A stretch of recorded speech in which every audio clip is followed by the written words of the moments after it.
सध्या भारत आणि अमेरिकेमध्ये प्रचंड मोठा तणाव निर्माण झालेला आहे। या पार्श्वभूमीवर डोनाल्ड ट्रम्प यांनी त्यांचे अत्यंत विश्वासू आणि निकटवर्तीय गोर यांना भारतामध्ये रवाना केलेले आहे।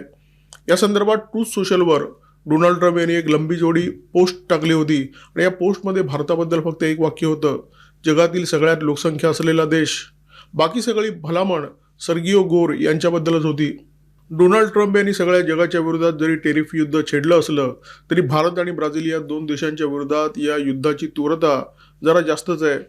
टेरिफ लादल्यानंतर भारत गुडघ्यावर येईल अशी डोनाल्ड ट्रम्प यांची अपेक्षा होती, परंतु तसं घडताना दिसत नाहीये।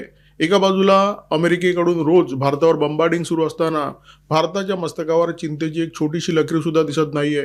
दुसऱ्या बाजूला भारत आणि चीनची जवळीक वाढते आणि त्यामुळे अमेरिकी मुत्सद्यांचा, स्वतः डोनाल्ड ट्रम्प यांचा गोंधळ प्रचंड वाढलेला दिसतोय।